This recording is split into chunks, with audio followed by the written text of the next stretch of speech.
Shalom, jemaat semua. Kayak belum semuanya ada shalom. Yang di bawah shalom. Puji Tuhan, pada pagi hari ini saya mau mengajak Bapak Ibu semuanya untuk sama-sama kita memuji Tuhan dan menyembah Tuhan. Bahwa kami percaya Tuhan, Engkau adalah pembuat mujizat sejati. Amin. Sebelum kita mulai ibadah kita, mari kita sama-sama untuk berdoa. Kami bersyukur Bapa yang baik, kebaikan-Mu bagi kami nyata dan sempurna, pertolongan Tuhan kami boleh alami sampai saat ini. Itu sebabnya ini hidup kami sebelum kami masuk lebih dalam menyembah, memuji Engkau.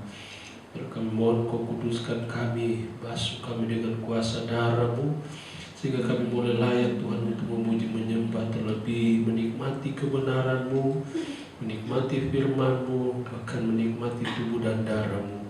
Itu sebabnya kami serahkan hidup kami ke dalam tangan Tuhan. Ampuni kami, layakkan kami dari setiap dosa pelanggaran kami, sehingga kami layak, kami memuji, memuliakan. Terima kasih Bapa di sorga, terima kasih Bapa yang baik. Ibadah kami dari awal pertengahan sampai pada akhirnya kami taruhkan dalam tangan Tuhan. Kami mohon kuasa-Mu, biarlah ambil alih semuanya sehingga boleh berjalan dengan baik. Kami diberkati jemaat-Mu yang datang, kami diurapi oleh Tuhan, dan kami percaya kami akan menikmati ibadah kami pada saat ini, sehingga kami pulang membawa sukacita yang besar, berkat yang besar daripada Tuhan. Terima kasih Tuhan, kami serahkan semuanya ke dalam tangan Tuhan. Kami hamba-hamba-Mu yang melayani, satukan hati kami, satukan roh kami. Urapan-Mu mengurapi kami semua, mulai dari WL, singer, pemain musik, multimedia, aser, kolektan, hamba-Mu yang menyampaikan kebenaran firman-Mu, dan hamba-hamba-Mu yang melayani dalam perjamuan kudus. Kami percaya kami semua dikuasai oleh kuasa Roh Kudus dan diurapi oleh Tuhan, sehingga pelayanan kami adalah pelayanan yang diberkati oleh Tuhan. Terima kasih Tuhan, kami serahkan semuanya ke dalam tangan Tuhan. Kami berdoa di saat kami beribadah kepada Engkau, memuji, memuliakan Tuhan, menikmati firman-Mu. Kuasa kegelapan tidak mau tinggal diam, mengganggu jalannya ibadah kami. Itu sebabnya dengan sehati kami mau tolak kuasa iblis dalam nama Yesus. Darah Yesus yang berkuasa, hanya kuasa-Mu yang bekerja di tempat ini. Kami penuh dengan sukacita kebebasan untuk kami beribadah, terlebih menikmati berkat-berkat rohani dalam hidup kami. Terima kasih Tuhan Yesus, terima kasih. Kami berdoa juga untuk jemaat-Mu yang masih dalam perjalanan. Entar mereka dengan kuasa-Mu, mereka boleh tiba di tempat ini dengan tidak kurang satu apapun, dan kami sama-sama beribadah menikmati berkat-Mu. Terima kasih Tuhan. Sekali lagi kami serahkan ibadah kami dari awal pertengahan sampai pada akhirnya ke dalam tangan-Mu, menguasai hidup kami, menguasai ibadah kami, sehingga kami akan menikmati ibadah kami pada saat ini. Terima kasih Tuhan, kami akan buka habiskan ibadah kami pada saat ini dalam satu nama yang ajaib, itu dalam nama Tuhan Yesus Kristus. Haleluya. Haleluya, haleluya Yesus. Amin. Tuhan, kami mau sama-sama rasakan hadirat-Mu Tuhan. Kami percaya Tuhan, Kau hadir Tuhan di tengah-tengah kami ya Tuhan. Kami mau sama-sama naikkan rasa ucapan syukur kami Tuhan kepada-Mu Tuhan. Sebab Engkau sungguh baik Tuhan dalam hidup kami. Haleluya, haleluya Yesus. Amin, amin, amin, amin, amin, amin, amin, amin, amin Tuhan. Haleluya Yesus, haleluya, haleluya Tuhan. Haleluya. Di dalam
Yeah.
Dia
sebuah anugerah bagi kami semua, bahwa kami masih diberikan kesempatan Tuhan untuk bisa berkumpul di rumah-Mu pada pagi hari ini Tuhan. Tuhan, firman-Mu adalah kekuatan dalam kehidupan kami Tuhan, yang menuntun hidup kami menjadi sesuai dengan kehendak-Mu Tuhan. Kalau sebentar kami akan mendengarkan firman-Mu ya Tuhan, biarlah Kau urapi hamba-Mu Tuhan, biarlah firman-Mu yang disampaikan oleh hamba-Mu Tuhan, baik teguran maupun nasihat Tuhan, biarlah Tuhan Kau urapi ya Tuhan, agar kami Tuhan dapat menerima dalam kehidupan kami Tuhan, dan kami terapkan di dalam kehidupan kami sehari-hari. Tuhan, kalau sebentar juga kami akan memberikan persembahan. Yang pertama Tuhan, biar Engkau berkati persembahan kami Tuhan, biarlah boleh berkenan kepadamu. Terima kasih Tuhan, kami alaskan doa kami hanya dalam nama Tuhan Yesus Kristus, kami sudah berdoa dan ucap syukur. Haleluya, amin. Puji Tuhan, jemaat boleh dipersilakan untuk berdiri.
Haleluya.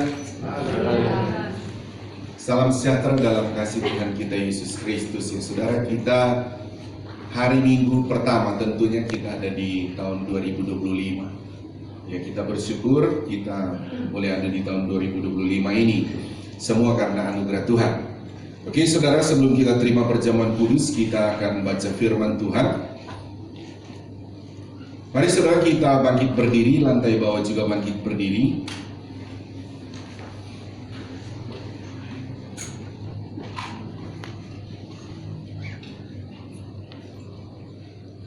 Ya, kita masih suasana tahun baru. Saudara beri salam dulu, kiri kanan saja, selamat tahun baru lagi. Kiri kanan saja ya. Tidak usah keluar dari kursi ya, di itunya saudara, kiri kanan ya. Selamat tahun baru, selamat tahun baru ya. Kalau ada di antara saudara yang belum cabut ayat, mungkin nanti setelah ibadah saudara jangan lupa ambil di bawah ya. Kita tanggal 1 sudah bagi ayat. Oke. Mari kita baca satu ayat saja dalam Roma pasal 8 ayat 34. Roma pasal 8 ayat 34. Mari baca bersama-sama. 2, 3. Kristus Yesus yang telah mati, bahkan lebih lagi yang telah bangkit, yang juga duduk di sebelah kanan Allah, yang malah menjadi pembela bagi kita. Amin. Tuhan berkati, silakan duduk kembali. Saudara, sebelum saya masuk dalam penjelasan firman Tuhan, saudara, hari tanggal 1 kemarin saya sudah katakan bahwa Yesus Kristus itu yang lahir 2000 tahun lalu, saudara, dalam kedaulatan Tuhan, saudara telah merubah semua mempersatukan dalam suatu sistem penghitungan tanggal kalender tahun ya saudara, di dunia ini. Sementara pada zaman dulu saudara, 2000 tahun lalu tentu semua orang menggunakan kalender masing-masing. Tapi kita lihat saudara bahwa ketika kelahiran Kristus beberapa waktu berjalan kemudian pada akhirnya dunia ini saudara, saya bilang tadi dalam kedaulatan Tuhan memutuskan kalender apa yang akan mempersatukan kita saudara, sehingga singkat kata bahwa akhirnya memutuskan mengambil satu kalender tapi patokannya adalah Mesias. Makanya kita menyebut tahun Masehi, itu artinya Mesias. Jadi di patokannya dia lahir. Kira ada yang berkata, kenapa kita tanggal 25 ya, kok ini tanggal 1? Memang saudara, macam-macam tafsiran saudara. Kenapa ada yang berkata mungkin mengambil dari pada waktu Yesus itu, karena dia kan ada lahir posisi di agama Yahudi. Agama Yahudi itu setiap anak yang lahir umur 8 hari wajib disunat.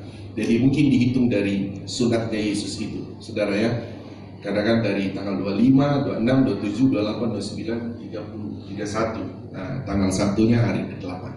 Ya, oke, itu saudara. Jadi poin utamanya adalah tahun Masehi ini adalah tahun hitungannya ada dari Mesias. Sehingga mau tidak mau, saya katakan minggu lalu, semua orang mau percaya tidak percaya kepada Yesus, tetapi dia telah mengakui bahwa itu adalah Mesias.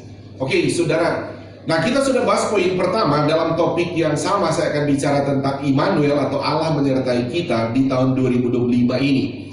Poin pertama kita sudah bahas tanggal 1 saudara, bahwa sifat dari Immanuel itu dia adalah Allah yang maha hadir, maha ada.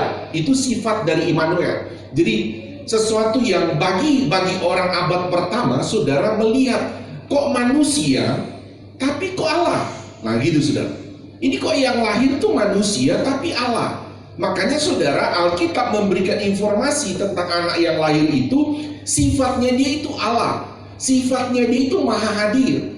Jadi kalau manusia tidak maha hadir dalam waktu bersamaan, saudara, dalam waktu bersamaan kita tidak bisa ada di sini tapi ada di rumah, tidak bisa karena kita manusia. Nah, kalau Yesus saudara, dia adalah, kita sudah bahas minggu lalu atau tanggal 1 ya, contoh tentang bagaimana dia bertemu dengan Nathanael. Sampai Nathanael bingung, kok kamu kok manusia tapi kok bisa ada pada waktu saya ada di bawah pohon, katanya begitu. Nah, itu memang Alkitab memberi informasi kepada kita tentang sifat daripada Immanuel itu adalah maha hadir, maha tahu. Nah, sekarang kita akan masuk pada poin yang kedua, saudara. Dia itu adalah saudara, dikatakan di sini dia itu maha pembela bagi kita. Kenapa saya berkata maha? Karena dia itu bukan, sekalipun dikatakan Yesus sekarang ada di mana saudara? Duduk di mana? Coba baca. Nah, di sebelah kanan Allah ya saudara. Ini saudara, sebetulnya ini hanya apa ya saudara, bicara tentang kanan itu kan bicara otoritas. Jadi Allah itu kalau saudara mau cari tahu saudara, Allah itu kanannya di mana, kirinya di mana ya sulit saudara.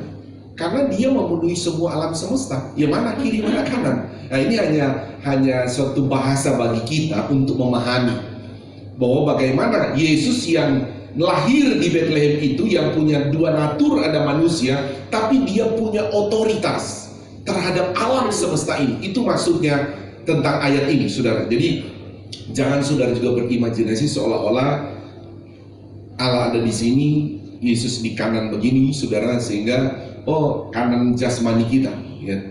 Bukan itu. Tetapi saudara begini, Yesus yang sudah ada di sana, yang saya mau bahas di sini, saudara, yang dia Immanuel, tetapi dia juga disebut Maha Pembela. Coba saudara bayangkan, dia kok ada di sebelah kanan Allah? Maksudnya dia kan Yesus sudah naik ke sorga secara natural jasmani ya saudara. Tapi saudara bisa bayangkan, dia dikatakan duduk di sebelah kanan Allah, tapi menjadi pembela bagi siapa? Loh kok kita di mana? Di sorga atau di bumi? Di bumi kan saudara?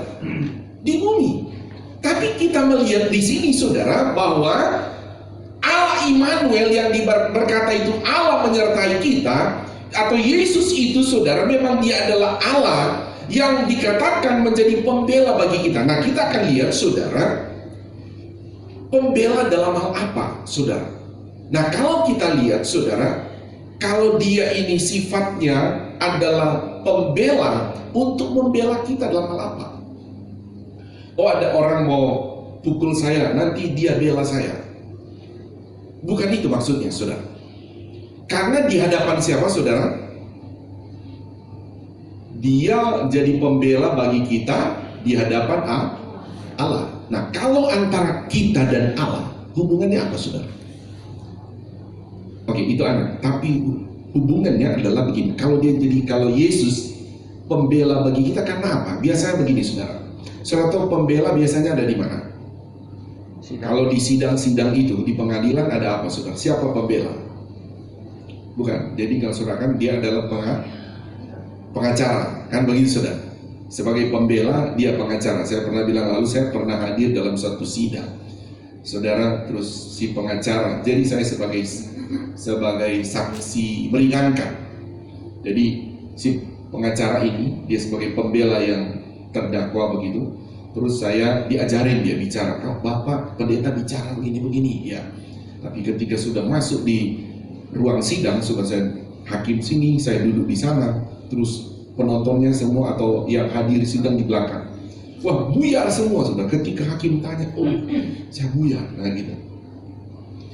Terus lawan pengacara tanya, jadi pada waktu dia tanya begitu, langsung si pengacara yang bela saya langsung begini, tak deh, hakim, ya. Langsung dia bela terus, pokoknya dia bela, dia bilang tidak boleh tanya begini, tidak boleh tanya begini, nah gitu intinya. Jadi dia bela saya. Jadi ada pembela. Nah, saudara di sini, saudara, pembela dimaksud sini, Yesus jadi pembela bagi kita karena begini, saudara. Perjalanan hidup kita, saudara. Nah, sorry, saya mau buat dari mana ya? Dari begini, saudara. Saya lihat ya. Pada waktu manusia Adam, saudara, Hawa jatuh dalam dosa. Saudara, siapa yang mau persatukan Allah lagi? Kan Allah berkata kepada Adam dan Hawa, ya sudah, kamu tuh tidak ada hubungan dengan saya. Saudara, pada akhirnya Tuhan sendiri, saudara, menggambarkan kan, saudara, ada korban domba di sana, darah di sana, itu kan melambangkan Yesus. Jadi Yesus jadi pembela, mempersatukan lagi. Jadi dia jadi pembela bagi kita, saudara. Ketika perjalanan kita orang percaya, saya sering katakan, masih ada salah atau tidak, saudara? Masih. Nah, posisi pembela di sini bukan berarti saya bilang tadi, saudara, dia ada di sidang di sana atau ada orang mau pukul kita, dia pembela. Tapi poin utama di sini, dia pembela bagi kita ketika kita bersalah. Dia muncul sebagai pembela. Karena apa, saudara? Karena kita dengan Tuhan, saudara, kita dengan Tuhan tidak boleh ada satu salah pun. Seperti Adam dan Hawa, satu saja langsung terpisah dengan Tuhan. Nah, sekarang siapa yang nuduh kita sudah bersalah? Tentu iblis. Iblis dan firman. Contoh begini, siapa yang menyatakan kita bersalah? Kan pertama firman. Kita disebut bersalah karena melanggar firman, kan begitu, saudara? Jadi firman akan berkata itu, kamu bersalah. Nah, setelah kita bersalah, sudah muncul iblis, saudara. Iblis akan berkata, kamu bersalah, kamu berdosa, kamu bersalah, kamu berdosa. Dia tuduhkan juga kepada Tuhan. Oh, si A itu bersalah. Oh, itu si B sudah berdosa. Saudara, muncul si pembela. Siapa pembela kita? Yesus. Saudara, dia akan datang. Yesus akan berkata kepada Bapa, betul, si A telah bersalah, si B telah bersalah. Tapi saya telah menanggung dosanya, salahnya di kayu salib. Haleluya, saudara. Dia muncul sebagai pembela. Jadi dalam hal ini, poin yang kedua ini, saudara, dia Immanuel menyertai kita, saudara. Dia membela kita, bukan berarti dia menyetujui, saudara, sama menyetujui kita bersalah, bukan. Sama dengan begini, saudara. Saya analogikan kita punya anak, saudara. Di mana letaknya? Di sekolah saja, di sekolah. Kita punya anak di sekolah, pernah bersalah nggak, saudara? Pernah ya, banyak kali anak kita. Ketika dia bersalah, saudara, ketika dia bersalah di sekolah, terus teman-temannya kan, oh dia bersalah, atau gurunya bahkan datang, dia bersalah. Saudara, Di dalam hati nurani kita tahu dia bersalah, tapi apakah kita akan datang kepada guru, kepada para murid, bersatu dengan mereka, berkata, oh iya, anak saya bersalah. Kita akan datang sana sebagai apa, saudara? Pembela, padahal dia bersalah. Kita tetap akan bilang dia bersalah, tapi dia anak saya. Amin, saudara. Dia anak saya. Nah, itu jugalah Immanuel bagi kita. Perjalanan hidup kita, Tuhan beserta kita. Tapi kadang-kala kita bersalah, kadang-kala kita berdosa. Ada tuduhan lagi, oh dia bersalah, dia berdosa. Tapi kita sebagai anaknya Tuhan Yesus, bukan membenarkan anaknya bersalah, berdosa, bukan. Tapi dia datang, betul anak saya bersalah. Betul, tapi dia anak saya. Saya harus jadi pembela bagi dia. Haleluya. Jadi kita punya Immanuel yang luar biasa. Karena begini, saudara, tidak ada satu manusia dapat membereskan ini, saudara. Tidak ada manusia menjadi pembela kepada Tuhan karena kesalahan kita. Tidak ada. Mau kita terhadap anak-anak saya tidak bisa muncul kepada Tuhan sebagai pembela terhadap kesalahan anak-anak saya. Atau kesalahan saya, anak-anak saya juga tidak bisa muncul di hadapan Tuhan menjadi pembela terhadap kesalahan orang tua. Tidak bisa. Yang hanya menjadi pembela di hadapan Tuhan tentang kesalahan dosa kita, hanya Yesus. Amin. Oh, jadi Pak Gembala, kalau anak bersalah, orang tua bersalah, apa kita di hadapan Tuhan, bagaimana sikap kita? Datang pada Tuhan, minta, Tuhan, jadilah pembela buat anak saya. Jadilah pembela buat orang tua saya.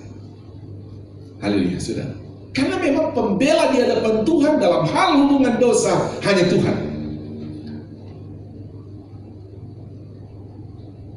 Di dalam, karena ini sangat penting, saudara. Kenapa? Karena di dalam Yesaya 59, coba kita lihat ayat 1 dan 2. Mari baca ya, baca. 1 di lantai bawah juga ikut membaca. 2, 3. Sesungguhnya tangan Tuhan tidak kurang panjang untuk menyelamatkan, dan pendengarannya tidak kurang tajam untuk mendengar. Ayat 2. Tetapi yang merupakan pemisah antara kamu dan Allahmu ialah segala kejahatanmu, dan yang membuat dia menyembunyikan diri terhadap kamu sehingga ia tidak mendengar ialah apa, saudara? Segala dosamu. So bisa bayangkan, saudara, antara kita dan Tuhan. Kalau Tuhan tidak mau mendengar, Tuhan tidak mau, sudah berkata kita sudah terpisah. Dan ini memang yang terjadi. Sebetulnya ini sudah, kalau saudara lihat, ini kisah pertama terjadi itu. Kalau saudara lihat kisah tentang Adam dan Hawa, betul-betul ini terjadi. Tapi kita lihat muncul dia Yesus jadi pembela. Oke, kita lihat dulu, pindah lagi, saudara.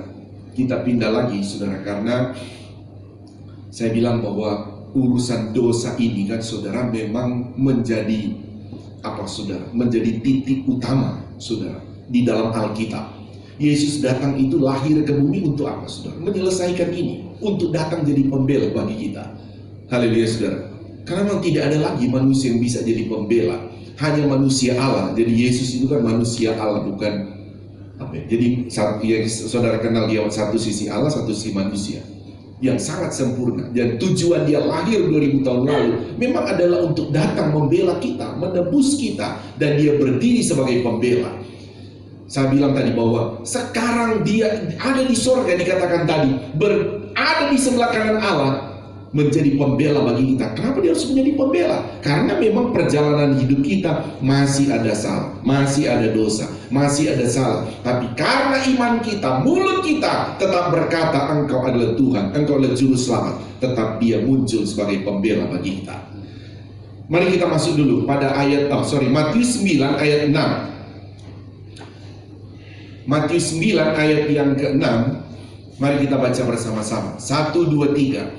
Tetapi supaya kamu tahu bahwa di dunia ini Anak Manusia berkuasa mengampuni dosa. Tahan dulu sampai sini. Saudara bisa bayangkan saudara, bahwa dikatakan dia Immanuel menyertai kita. Saudara, ayat ini kan adalah pertanyaan bagi orang-orang Farisi, ahli-ahli Taurat. Mereka melihat begini, kamu manusia, jadi pada 2000 tahun lalu kan, jadi orang Farisi masih bisa lihat Yesus dalam hal jasmani. Peristiwa yang sama nanti kita akan muncul ketika Yesus datang kedua kali. Baru kita lihat Yesus secara jasmani. Nah, pada 2000 tahun lalu, ahli Taurat, orang Farisi melihat, loh, kamu kok manusia? Tapi kok bisa mengampuni dalam arti menyucikan dosa ya? Tidak ada satu manusia yang bisa menyucikan dosa. Hanya Allah, hanya Tuhan. Nah, Yesus muncul kepada mereka berkata bahwa di dunia ini anak manusia berkuasa mengampuni dosa atau menyucikan dosa. Lalu berkatalah ia kepada orang lumpuh itu, bangunlah, angkatlah tempat tidurmu dan pulanglah ke rumahmu. Sehingga orang-orang Farisi pada waktu itu marah. Kamu menghujat Allah. Oh, kita pindah dulu saudara. Coba lihat di Lukas pasal 5 ayat 20. Lukas pasal 5 ayat 20. Agak mirip saudara, tapi di sini lebih jelas dia, orang-orang Farisi berkata, kamu menghujat Allah. Maksudnya saya ubah begini saudara. Ketika anak orang lumpuh ini, oh kok kamu bisa diampuni? Ini begini saudara. Kita sekarang ini, kalau orang agama lain melihat kita, mereka suka berkata begini, enak banget nih orang Kristen ya, sudah percaya Yesus, dia masuk surga, dia selamat.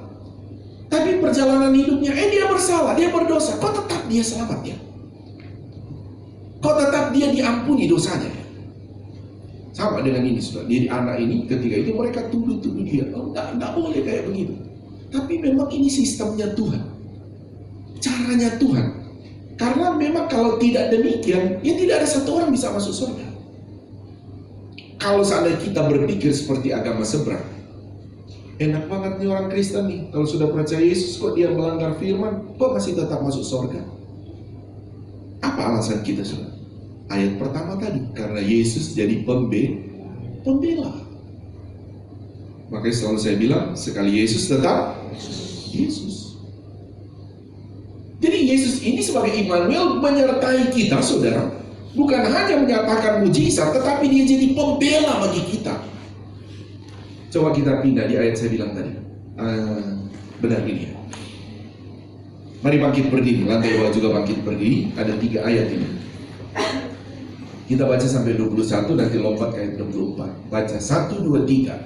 Ketika Yesus melihat iman mereka, berkatalah ia, hai saudara, dosamu sudah diampuni.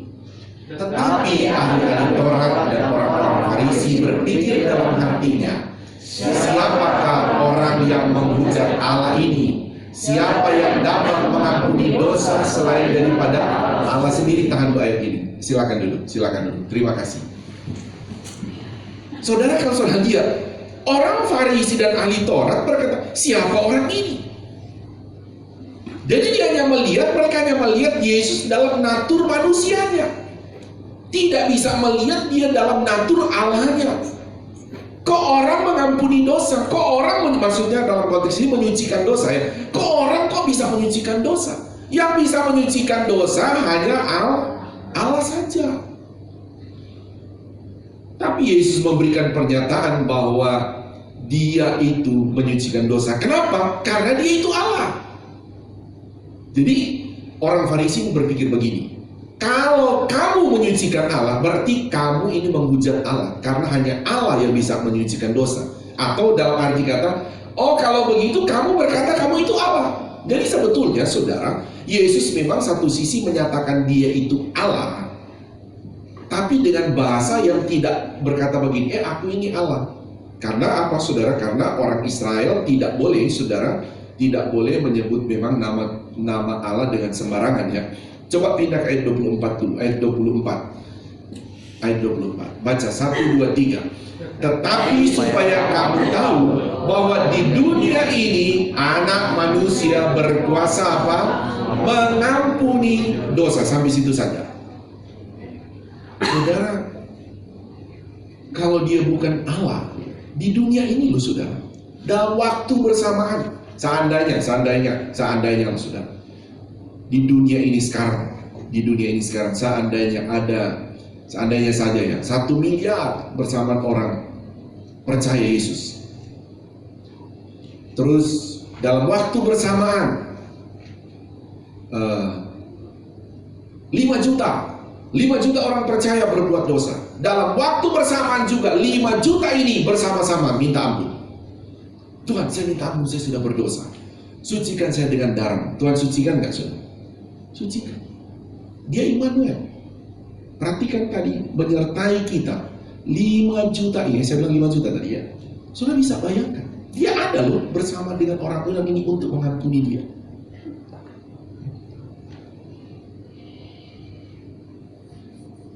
Jadi kembali lagi, saudara, bahwa kita punya Immanuel, Allah yang menyertai kita untuk membela kita. Karena memang dia tahu, setiap orang percaya tetap masih ada pelanggaran, tapi dia muncul sebagai pembela. Haleluya, saudara.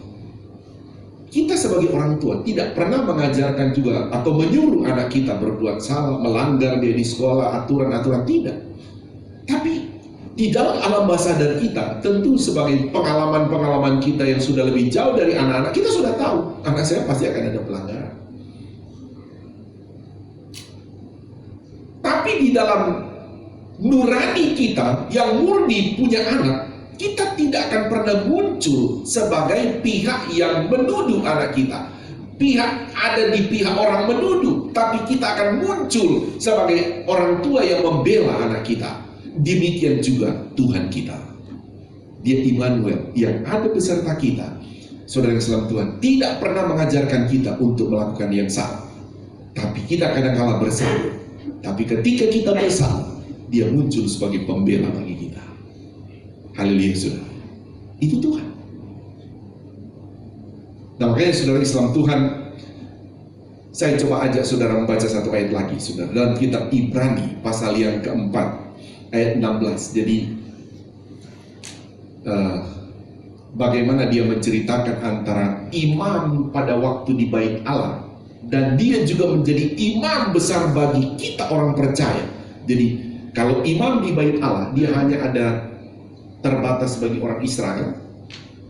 Tetapi imam bagi dalam Yesus itu, saudara, dia tidak terbatas bagi orang Israel, tapi imam bagi orang semua percaya.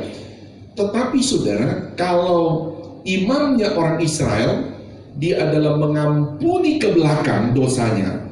Jadi ketika orang Israel bawa domba, dia akan ampuni dosa ke belakang. Tapi kalau kita lihat, saudara, imam kita adalah Yesus itu yang menyertai kita. Saudara, dia mengampuni ke belakang, tetapi dia juga mengampuni ke depan.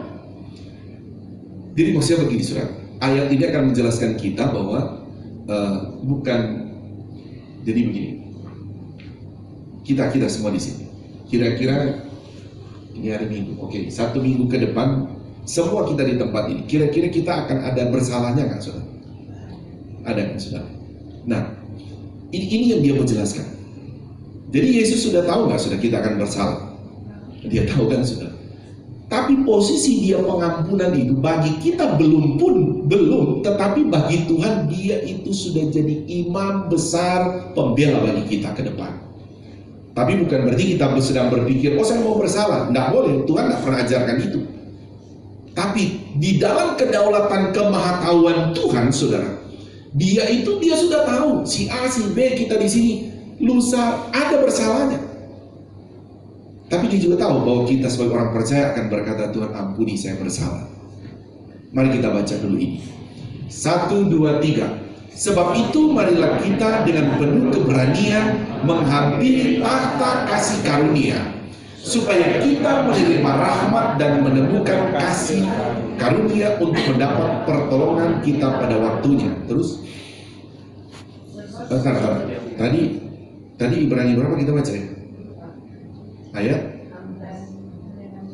14 sampai 16. Dari 14 Ibrani 4:14. Mari kita baca. Nah, ini kan sesuai penjelasan saya. 2, 3. Karena kita sekarang mempunyai apa? Imam besar agung yang telah melintasi apa? Semua langit, yaitu Yesus anak Allah. Baiklah kita teguh berpegang pada pengakuan iman kita. Tahan dulu ayat ini. Saya jelaskan tadi saudara bahwa ada imam. Ini kan mengambil pola imam besar ya. Jadi orang Yahudi itu punya namanya Bait Allah. Ada imam besar bagi mereka. Untuk mereka setahun sekali orang Israel membawa domba, lembu, merpati. Nanti mereka bawa ke Bait Allah. Nanti ada darah dari binatang-binatang ini. Imam besar akan masuk ke ruang maha suci namanya. Dia percikan darah dan semua dosa ke belakang orang Israel itu diampuni, disucikan dosanya. Memang Tuhan menyucikan saudara, tapi praktek penyuciannya wajib mereka membawa itu. Domba, lembu, merpati itu diambil darahnya. Nah, perhatikan sangat berbeda dengan ini. Yesus berkata, kalau di sini yang imam besar agung adalah Yesus. Perhatikan, dia melintasi semua langit. Mau ke belakang, mau ke depan. Kalau imam besar tadi dia cuma ke belakang. Tapi Yesus sudah. Makanya kalau ada orang percaya atau kita pun orang percaya tahu-tahu, iya ya saya ingat, dosa 2 tahun lalu saya kayaknya belum saya minta ampun sama Tuhan nih. Nah gitu. Contoh begini, ada orang kadang-kala ya ada orang, dia sudah bermusuhan dengan kakak adiknya, udah 5 tahun lalu begitu. Tapi dia belum mau minta ampun, tetap dia greget, sakit hati begitu, dia tahan. Ini dosanya sudah disucikan atau belum saudara? Belum, padahal sudah 5 tahun lalu. Tapi pada satu titik dia sadar, aduh, saya nggak boleh begini kan. Saya harus ampuni kakak saya, ampuni adik saya harus ampuni orang tua saya harus ampuni mertua saya harus ampuni teman saya, kayak gitu. Padahal kesalahan 5 tahun lalu nih. Dia datang pada Tuhan. Tuhan, saya nggak mau kayak gini Tuhan. Ini beban hidup saya. Tuhan, tolong sucikan saya. Saya minta ampun. Itu bersalah Tuhan. Membenci itu bersalah. Sakit hati itu bersalah. Akar pahit itu bersalah Tuhan. Saya minta sucikan. Itu kesalahan 5 tahun Tuhan. 5 tahun lalu Tuhan. Nah, ini imam besar aku. Melintasi semua langit. Bicara semua langit. Itu ke belakang. Sekalipun sudah berapa lama itu. Tapi ketika datang kepada Tuhan, Tuhan ampuni, sucikan dengan darahnya. Amin. Tapi bagaimana ke depan? Juga ke depan. Dia Yesus jadi pembela bagi kita. Juga melintasi semua langit ke depan. Dia sucikan kita dengan darahnya. Sebab ini dikatakan, yaitu imam besar agung yang telah melintasi semua langit, yaitu Yesus anak Allah. Baiklah kita teguh berpegang pada pengakuan iman. Nah, di sini saya bilang tadi, saudara, bukan berarti kita ke depan besok lusa minggu depan bersalah, terus kita lepas iman kita. Tidak boleh, tetap beriman. Nah, gitu saudara. Harus tetap beriman. Justru kita beriman inilah kita tetap jadi ada pembela bagi kita. Jadi kita beriman bahwa pengakuan iman kita berkata, Tuhan, aduh saya bersalah Tuhan, saya mengakui dalam iman saya. Tuhan, saya bersalah, sucikan saya dengan darah. Karena tidak ada satu manusia yang bisa menyucikan dosa. Ini konteks menyucikan dosa, saudara. Kalau hal kita mengampuni satu dengan yang lain, itu perintah Tuhan. Kita harus saling mengampuni. Amin, saudara. Tapi hal menyucikan dosa, tidak ada perintah dalam Alkitab. Hendaklah kalian saling menyucikan dosa. Tidak ada. Kalau saling mengampuni, ada. Amin. Tapi kalau saling menyucikan dosa, tidak ada. Ini hanya bisa dikerjakan oleh imam besar agung kita, yaitu Yesus Kristus. Haleluya. Ayat 15. Baca 1, 2, 3. Sebab imam besar yang kita punya bukanlah imam besar yang tidak dapat turut merasakan kelemahan-kelemahan kita. Sebaliknya sama dengan kita, ia telah dicobai, hanya tidak berbuat dosa. Nah, ini imam besar kita. Kalau imam besarnya orang Israel, dia masih ada dosa. Makanya sebelum dia bawa korban-korban darah orang, menyucikan orang Israel, dia sendiri harus minta ampun dulu, sucikan dosa. Nah gitu sudah. Nah itu memang saya suka bilang sama kita, kalau kita semua harus begitu datang pada Tuhan, mau ibadah pun Tuhan sucikan saya dengan darah. Mau saudara doa pribadi, langkah awal saudara minta penyucian dosa itu wajib. Amin. Sucikan dulu dengan darah Yesus, baru kita masuk dalam hadirat Tuhan. Nah, ini imam besar ini, Yesus ini, saudara, dia bukan seperti imamnya orang Yahudi, bangsa Israel. Tapi dia imam besar, bukan juga tidak merasakan kelemahan kita, rasa sakit kita, dia merasakan. Tapi dikatakan dia sudah banyak dicobai, tapi tidak berbuat dosa. Makanya ini Yesus ini pengganti dari korban dari lembu, domba, merpati yang tadi digunakan di bait Allah. Sekarang Yesus ini jadi korban untuk penebus dosa yang melintasi semua langit. Bukan setiap tahun, tapi melintasi semua langit, ke belakang, ke depan.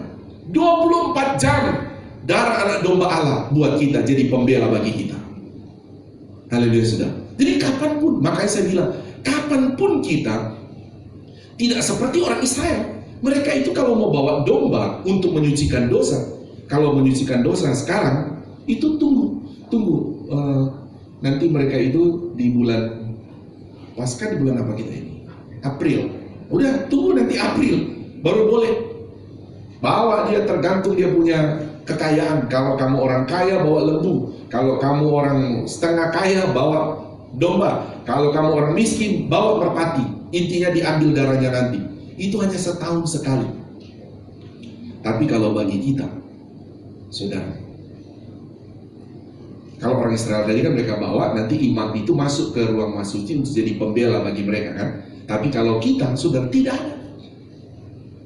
Makanya kita tuh tidak ada korban-korban. Kalau saudara dan saya bawa korban persembahan, itu bukan korban menyucikan dosa. Persembahan-persembahan kita di sini itu memang persembahan-persembahan untuk kegiatan-kegiatan kelangsungan pekerjaan Tuhan. Tidak ada korban bagi kita untuk sucikan dosa. Kita ini, saudara, mau berkorban uang 1 triliun pun dalam pekerjaan Tuhan, itu baik, tapi tidak akan pernah menyucikan dosa. Haleluya, saudara. Yang menyucikan dosa hanya Yesus. Jadi dia sebagai Immanuel berjalan bersama kita. Dia jadi pembela bagi kita ketika ada tuduhan, oh dia bersalah. Bahkan iblis pun menuduh bersalah. Yesus tidak akan bilang, oh tidak bersalah. Dia akan bilang, memang dia bersalah, tapi saya telah menanggung dosanya. Bahkan saya sudah menyucikan dia dengan darahnya. Amin. Kecuali kita buat salah, terus kita tidak pernah mau minta, Tuhan, sucikan saya dengan darah-Mu, karena saya sudah bersalah. Makanya selalu saya bilang, kita ini setiap hari, darah anak domba Allah atau Yesus ini sebagai Immanuel jadi pembela bagi kita, itu fasilitas bagi kita. 24 jam, saudara, itu darah Kristus buat kita. Haleluya, saudara, itu 24 jam. Kita pindah lagi, saudara, di tetap kitab Ibrani, pasal 9 ayat 11. Ibrani 9 ayat 11. Mari baca, 1, 2, 3.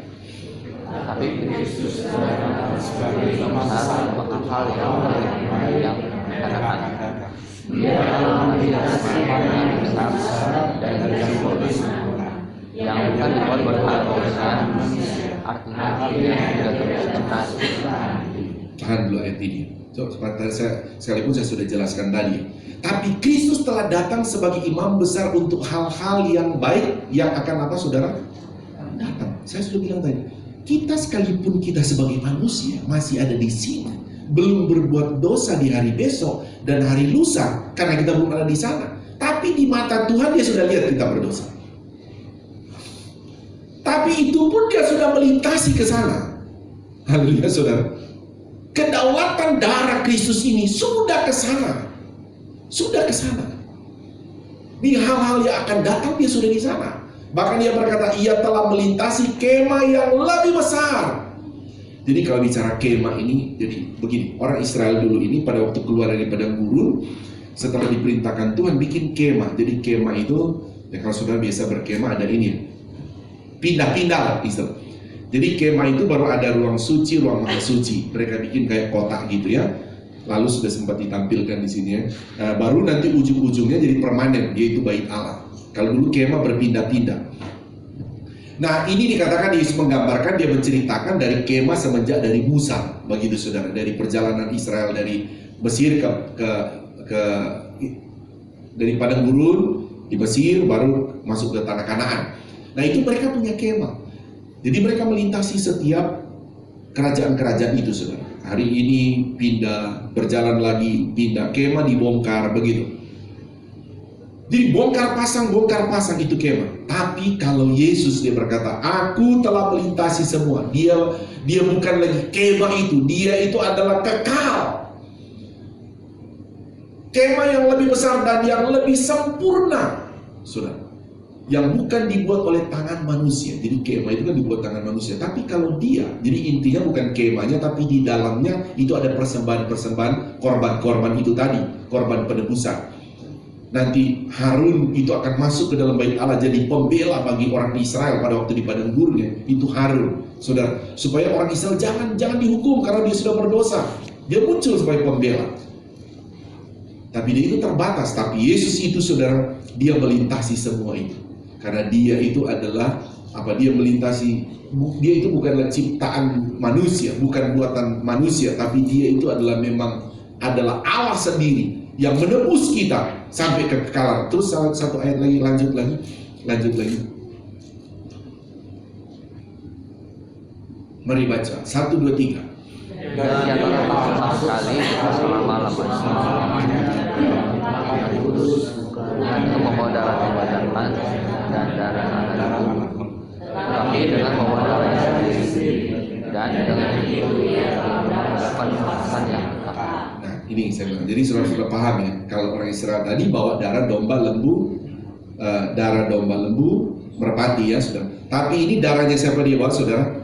Darahnya sendiri, yang tanpa ada dosa itu. Terus dikatakan masuk satu kali untuk apa, saudara? Selama-lamanya. Kalau imam besar orang Israel, dia masuk satu kali, setahun begitu, keluar lagi, nanti masuk lagi, begitu terus, saudara, 1 tahun 1 kali untuk dosa orang Israel itu. Tapi ini, saudara, bukan hanya masuk 1 kali, keluar nanti masuk lagi, tapi 1 kali masuk, dia berdiri sebagai pembela bagi kita selama-lamanya. Mau saudara beriman pada Yesus hanya 1 tahun atau selama-lamanya? Selama-lamanya engkau beriman, selama-lamanya dia Immanuel, pembela bagi kita. Haleluya, saudara.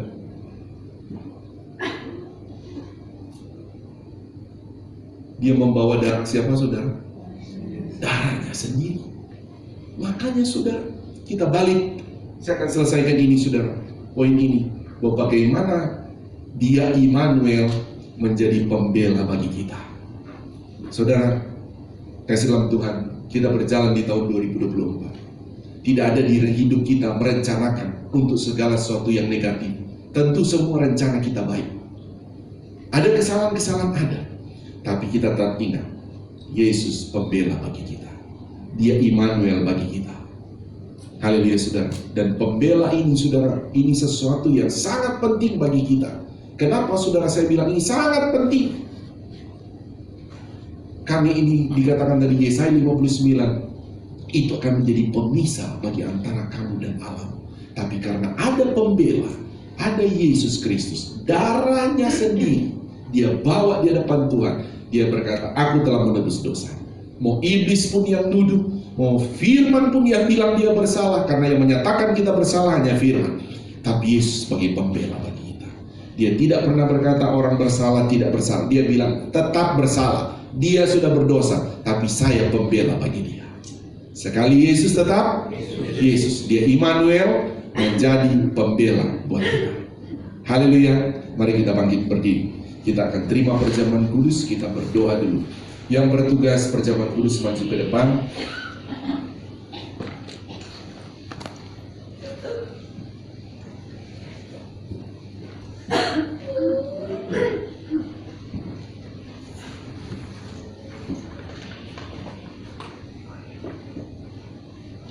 Haleluya. Mari kita tunduk kepala, kita berdoa. Dia Immanuel jadi pembela bagi kita. Melintasi segala zaman, ke belakang, zaman ke belakang hidup kita, ke depan hidup kita. di awal tahun ini. Bahkan mungkin saudara kita berkata, Tuhan, mungkin ada dosa-dosa di tahun 2024. Entah kita ingat atau tidak ingat, yang belum kita berkata, Tuhan sucikan dengan darah.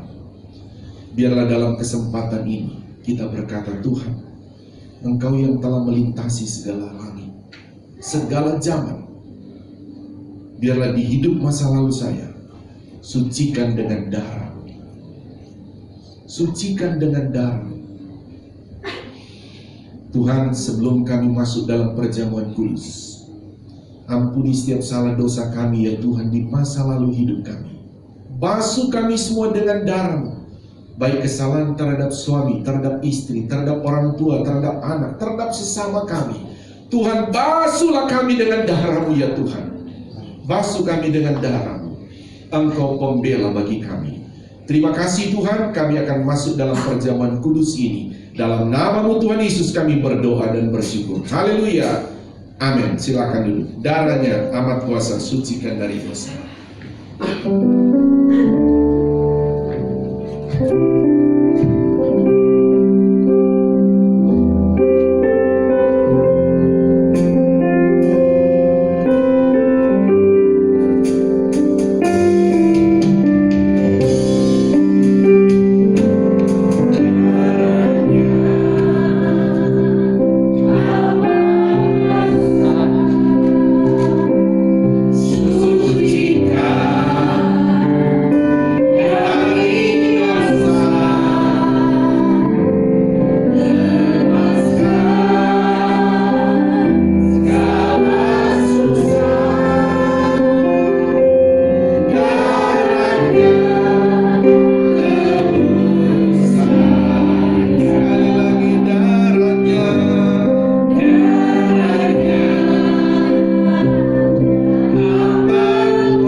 Firman Tuhan berkata, lakukan perjamuan ini supaya kita mengingat akan penebusan Tuhan Yesus di atas kayu salib. Dia bukan hanya menebus kita 2000 tahun lalu, tapi Dia tetap berdiri menjadi pembela bagi kita, bahwa Dia telah menebus kita. Sebelum kita makan, kita dengarkan firman-Nya. Sebab apa yang telah aku teruskan kepadamu, telah aku terima dari Tuhan, yaitu bahwa Tuhan Yesus pada malam waktu Ia diserahkan mengambil roti, dan sesudah itu Ia mengucap syukur atasnya, Ia memecah-mecahkannya dan berkata, inilah tubuhku yang diserahkan bagi kamu, perbuatlah ini menjadi peringatan akan aku, dengan menyebut dalam nama Tuhan Yesus Kristus. Makan dengan iman.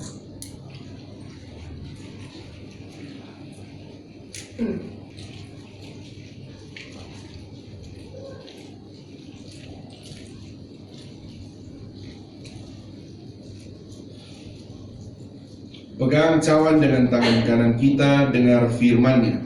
Demikian juga Ia mengambil cawan sesudah makan, lalu berkata, cawan ini adalah perjanjian baru yang dimeteraikan oleh darahku. Perbuatlah ini setiap kali kamu meminumnya, menjadi peringatan akan aku, dengan menyebut dalam nama Tuhan Yesus Kristus. Minum dengan iman.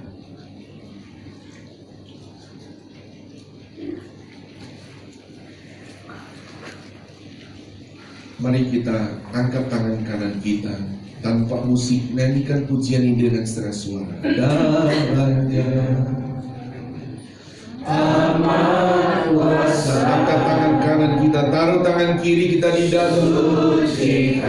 Biar dalam kesempatan ini darah Yesus sucikan kita semua dari segala dosa-dosa kita.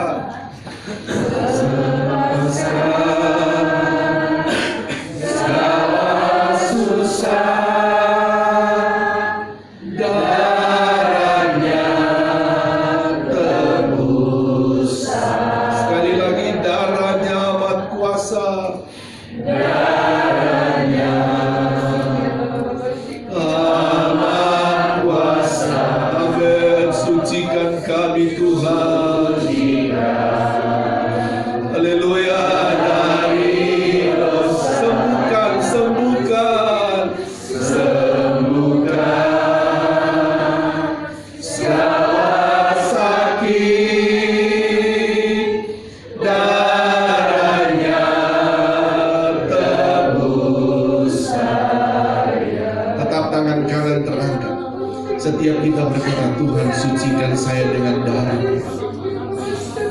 Setiap kita berkata dalam hati kita, berkata, Tuhan sucikan saya dengan darah-Mu. Engkau pembela kami ya Tuhan Yesus, sucikan kami dengan darah-Mu. Lihatlah tangan-tangan kami yang sedang terangkat kepadamu Tuhan. Kami mohon sucikan kami semua dengan darah-Mu. Sucikan kami dengan darah-Mu. Sucikan kami dengan darah-Mu ya Tuhan Yesus. Kami percaya setiap kami saat ini Tuhan telah menjadi pembela bagi kami. Sehingga kami percaya Tuhan, kami masuk di tahun 2025 ini, segala pintu-pintu berkat terbuka bagi kami semua ya Tuhan. Terima kasih, kami percaya sekali lagi semua pintu-pintu berkat terbuka bagi kami karena darah Kristus telah menjadi pembela bagi kami. Terima kasih ya Tuhan, kami bersyukur untuk firman-Mu, kami bersyukur untuk tubuh dan darah-Mu. Dalam nama Tuhan Yesus Kristus kami berdoa, kami diberkati. Haleluya. Semua yang percaya berkata amin. Tepuk tangan, beri kemuliaan buat Tuhan. Haleluya. Tuhan berkati. Silakan duduk, saya silakan pada yang bertugas.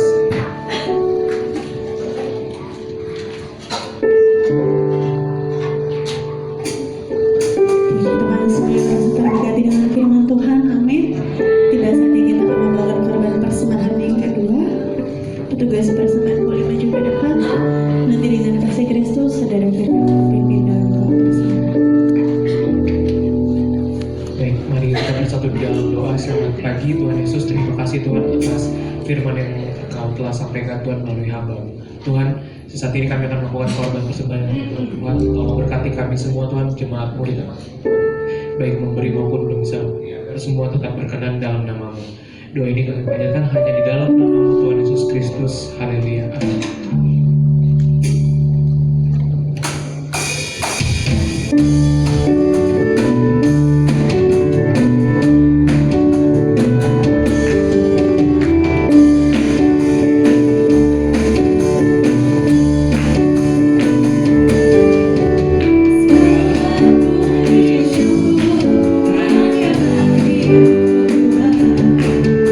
Sebab Kau yang layak dipuji.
terima kasih juga kepada Bapak Gembala yang telah menyampaikan firman Tuhan pada pagi hari ini.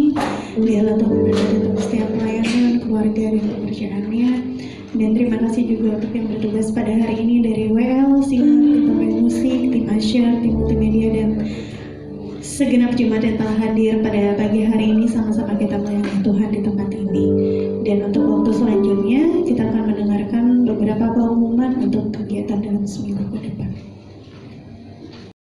Pengumuman kegiatan sepanjang minggu ini Jemaat GPDI Kota Wisata.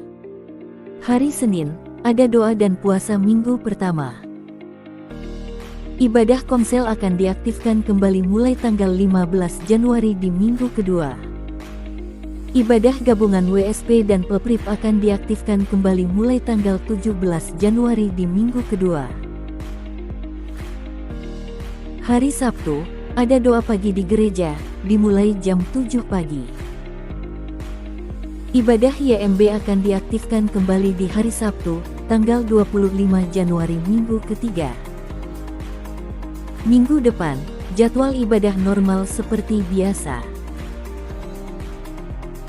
Dan diingatkan kembali, seluruh jemaat GPDI Kota Wisata wajib membaca Alkitab setiap hari. Dan jangan lupa untuk terus saling mengingatkan dalam keluarga supaya terus membaca Alkitab setiap harinya. Jikalau ada yang akan memberikan persembahan persepuluhan, dapat ditransfer ke nomor rekening yang tertera di bawah ini. Setelah itu dapat menginformasikan kepada Ibu Gembala untuk didoakan. Bagi setiap jemaat yang ingin menjadi jemaat tetap GPDI Kota Wisata, dapat menghubungi Ibu Gembala atau Sekretariat Gereja.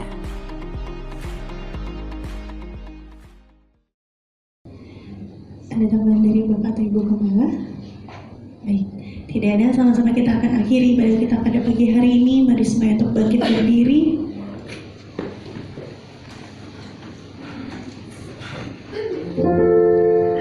Mari sama-sama kita naikkan pujian ini.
Mengenai usaha mata pencaharian, keuangan, mengenai hari depan,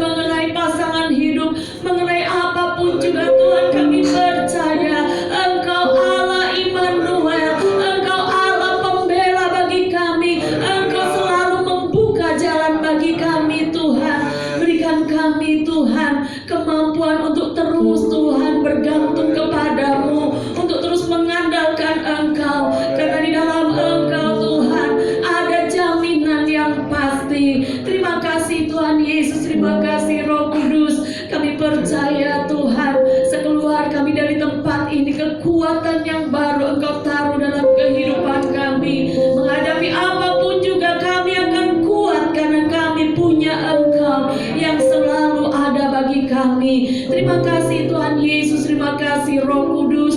Khususnya saat ini kami berdoa untuk umat-umat-Mu yang tidak dapat hadir, mereka yang sakit terbaring Tuhan di rumah mereka ataupun dimanapun mereka berada. Tuhan, Engkau jamah Tuhan, kesembuhan Kau hadirkan bagi mereka Tuhan, kesembuhan terjadi di dalam nama Yesus. Mereka yang masih berlibur Tuhan, kami hanya berdoa perlindungan-Mu Tuhan sempurna bagi mereka, dan kembalikan mereka kembali untuk ada di tempat ini bersama-sama kami memuliakan Engkau. Terima kasih Tuhan Yesus, terima kasih Roh Kudus. Sepanjang minggu yang akan datang Tuhan, kami percaya Engkau berjalan di depan kami, Engkau sudah mendahului, Engkau terus memberkati kami Tuhan. Dan biarlah Tuhan Yesus sepanjang minggu yang akan datang ini terus hati kami tetap melekat kepadamu Tuhan.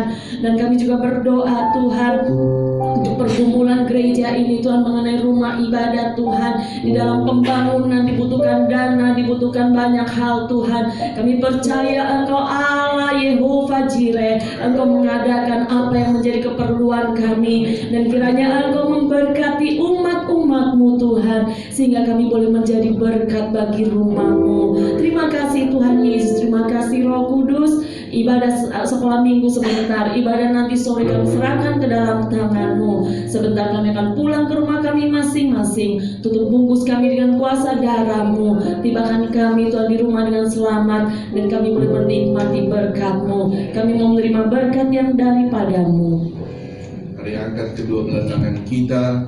Haleluya. Inilah kami anak-anak-Mu ya Bapa di sorga. Mengangkat tangan kami kepadamu adalah terus pengakuan iman kami bahwa keselamatan hanya ada di dalam nama Tuhan Yesus Kristus. Engkau juga menjadi segala sumber berkat bagi kami. Mohon berkati kami semua dengan berkat-berkat rohani yang luar biasa. Juga mohon berkati dengan berkat-berkat jasmani secara luar biasa. Saudaraku, terimalah berkat daripada Allah Bapa, cinta kasih sayang daripada Tuhan Yesus Kristus, penghiburan, persekutuan, kuat kuasa, pengurapan-pengurapan baru dari Roh Kudus mengurapi, memberkati kita semua saat ini sampai Maranatha, Tuhan Yesus Kristus datang kembali menjemput kita semua. Taruh tangan di dada, naikkan pujian itu.